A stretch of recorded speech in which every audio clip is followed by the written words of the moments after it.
அப்போ நீங்கள் அந்த லாரியில் படுக்கும்போது பக்கத்தில் அந்த கூரையில் சத்தம் கேட்குது. ஆமாம், ஒரு நைட்டு நைட்டு ஒரு 8:30 மணி இருக்கும். நைட்டு 8:30 மணி இருக்கும். அந்த பாட்டு சத்தம் கேட்குது. யாரோ பாடுறாங்க. என்ன இடம் என்னன்னு தெரியாது, இயேசுலாம் யாருன்னு தெரியாது, இயேசு பற்றிலாம் தெரியாது எனக்கு. எனக்கு தெரிஞ்சது ஃபுல்லாகவே இந்த மந்திரம் தந்திரம் சாமியார் பூத்துநாத்து ஜடாமுடி பெரிய பெரிய ஆட்கள் தான் எனக்கு தெரியும். இது தெரியவே தெரியாது. மந்திரம் தந்திரம் ஜடாமுடி பூத்துநாத்து போலிநாத்து. ஜடாமுடினா பெரிய இவ்வளோ முடி வச்சுருப்பாங்க, ஃபுல்லாக பயங்கரமான தாடி வச்சுருப்பாங்க, மொட்டை அடிச்சிருப்பாங்க, ஒன்றுமே இருக்காது. மனுஷன் மண்டை வீட்டில் சாப்பிடுவாங்க. அந்த மாதிரி பயங்கரமான சாமியார் பச்சையாக கறி தின்னுவாங்க. அந்த மாதிரி ஆட்கள்லாம் எனக்கு தெரியும். அகோரிகள் தான் எனக்கு தெரியும். இது நான் பார்த்ததே கிடையாது. என்னன்னே தெரியல, ஒரு பாட்டு பாடுறாங்க. ஆனால் அந்த பாட்டு பேண்ட் அடித்து பாடுறாங்க. நான் படுத்துன்னுக்கிறேன் கிளினிக் சீட்டில்.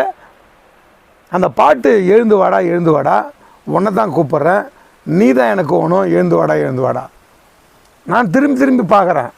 திரும்பி பார்க்காதடா, உன்னை தான் கூப்பிட்றேன், நீ தான் உன்னை எழுந்து வாடா. உனக்கு ஒன்றுமே புரியல. என்னடா இது பாட்டு தான் அது. அது ஆக்சுவலாக பாடல் வரிகள் தான். அது என்னை கூப்பிடுது. திரும்பி பார்க்காத, உன்னை தான் கூப்பிட்றேன், உன்னை பெற்று வளர்க்க உங்கள் அப்பா அம்மா எவ்வளோ கஷ்டப்படுவாங்க, உங்கள் அப்பா அம்மாவுக்கும் துரோகம் பண்ணுறியே, நீ எனக்கு வேணும், நீ வா எழுந்து வா. என்னடா நம்மளை கூப்பிட்ற மாதிரியே இருக்குது அப்படின்னு திரும்பி பார்க்காத, உன்னை தான் கூப்பிட்றேன், நீ தான் ஒன்று எழுந்து வா அப்படின்னு அந்த பாட்டில் வர வரிகள். அவ்வளோதான். நான் இறங்கி வரேன். எதிரில் பாயை போட்டு நல்லா வண்டியில் சமையல் செஞ்சு சாப்பிடுவோம். சாப்பிட்டு டிரைவரு வண்டிக்கு ஏற்ற மாதிரி பாயை போட்டு படுத்துங்கிறாரு. நான் அவர்கிட்ட கேட்குறாங்க, போகலாமாண்ணா? அதெல்லாம் போகலாம்பா, ஒன்றும் பிரச்சனை இல்லைன்றாரு. போய் அந்த கூரை ஷெட்டு மணல் ஒரே ஒரு டீபெட் இருக்குது. ஒரு 7-8 பேர் முட்டி போட்டுருக்குறாங்க. எல்லாம் பெண்களாகிறாங்க. ஒரே ஒருத்தர் ஒல்லியாக பைஜாமா மாதிரி ஜிப்பாவாக வெள்ளையாக ட்ரெஸ்ஸு போட்டுக்கிறாரு. அவ்வளோதான். அது என்ன இடம் யார் எதுவுமே தெரியாது. நான் போய் நிற்கிறேன், அவ்வளோதான். உள்ளே போகல. அவர் முட்டி போட்டு இருந்தவங்க தலை மேலே கை வச்சு ஜோம் பண்ணுறார். அது ஜபோன்னு எனக்கு நான் ரசிக்கப்பட்டதான் தெரியுது. அதுக்கு முன்னாடி என்ன பண்ணேன்னு தெரில. ஆனால் அவர் என்னென்ன சொல்கிறாரோ அதெல்லாம் நானே தானாக செய்கிறேன். அவர் என்னென்ன சொல்கிறார், முழங்காலாம் முடங்கட்டும், வலு விளக்கட்டும், சோறு அடிக்கட்டும், அவன் வந்து பாவத்தை அறிக்கையிடட்டும், அவன் உம்முடைய பிள்ளை அப்படின்னு என்னென்ன அவங்களுக்கு சொல்கிறாரு. அதெல்லாம் எனக்கே சொல்கிற மாதிரி இருக்குது. நான் தானாக நடந்து போகிறேன். கண்ணு திறந்து தான் போகிறேன். டியூப்லைட் தெரியுது. ஒரு 8 பேர் முட்டி போட்டுங்கிறாங்கன்னு தெரியுது. மணல் தரக்கூட இல்லை, மணல்னு தெரியுது. ஆனால் ஏன் போகிறேன்னு தெரியுது. புது இடம் தெரியுது, ஏன் போகிறேன்னு தெரில. ஆனால் போகிறேன். போய் அதே மாதிரியே முட்டிலாம் வலுவிழக்குது, அப்படியே தானாகவே முடங்குது. அப்படியே முட்டி போடுறேன். அப்படியே தலையை கிரீப்பாக அப்படி பிடிச்சி அப்படியே இப்படி உக்காந்துட்டேன். அப்படியே முட்டி போட்டு அப்படியே இப்படி படுத்துட்டேன். எவ்வளோ நேரம் நான் இருந்தாலும் தெரில. தண்ணி என் முகத்தில் தெளிக்கும் போது தான் தெரிஞ்சுது யாருமே இல்லை அங்கே. என் முகத்தில் தண்ணி தெளித்து என்னை எழுப்புறாங்க. நான் எழுந்து இப்படி பார்த்துட்டு, என்ன பண்ணீங்க? நான் அவரை கேட்குறேன், என்ன பண்ணீங்க? நான் மந்திரம் பண்ணீங்களா? ஏன்னா தொந்தரவு பண்ண நான் இப்படி உள்ள வந்தேன், என்ன இது அப்படின்னு கேட்குறேன். அவர் சிரிச்சுட்டு, நீ தமிழ்காரனாப்பான்னு என்ன கேட்குறாரு. ஆமாம் தமிழ்காரன் தான். என்ன பண்ணீங்க? நான் எனக்கு மந்திரம் தந்திரலாம் தெரியாதுப்பான்ட்டு பைபிளை காமிச்சார். ஆமாம் பைபிளில் தான் காமிச்சார். இதுதான் மந்திரம் தந்திரம்லாம் எனக்கு தெரியாதுப்பா, நான் நம்புறது பைபிள் தான்ப்பா அப்படின்னு சொன்னார். படிக்க தெரியுமான்னு கேட்டால் படிக்க தெரியும். ஆமாம் அப்போ தான் நான் பார்க்குறேன். படிக்க தெரியுமான்னு கேட்டார். படிக்க தெரியும். பைபிள் நான் என்ன காமிக்கிறார். உனக்கு என்ன தெரியாது, எனக்கு ஒன்றும் தெரியாதுப்பா, ஆனால் இயேசுவுக்கு உன்னை என்னைக்கோ தெரிஞ்சிருக்குது, அவர் தான்ப்பா உன்னை இங்கே கூட்டாந்துக்கிறாரு அப்படின்னு சொல்லி படிக்க தெரியுமான்னு கேட்டு அந்த வார்த்தையை எனக்கு கொடுத்தார். முத நான் பைபிளில் படித்த வசனம், உன் தாயின் கருவில் உருவாவதற்கு முன்னரே உன்னை பெயர் சொல்லி நான் அழைத்திருக்கிறேன், உன்னை ஜாதிகளுக்கு தீர்க்கதரிசியாய் நான் கட்டளையிடுவேன்ற வார்த்தை தான். சோத்திரம். அந்த வார்த்தை தான் நான் முத பைபிளில் படித்தேன்.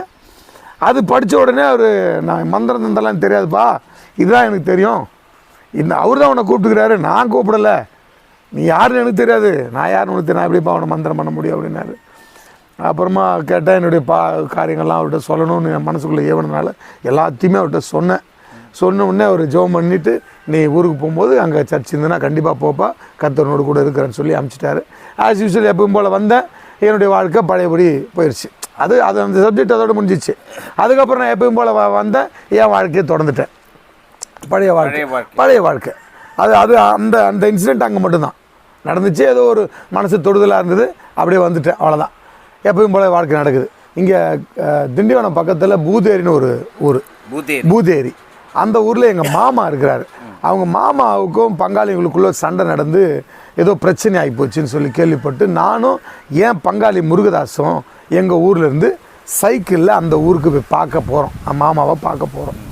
அப்போ போகும்போது சமாதான ஆசீர்வாத சபைன்னு சொல்லி கிடங்கல் ஒன்றில் டர்னிங் மூலையில் அந்த சர்ச் இருக்குது.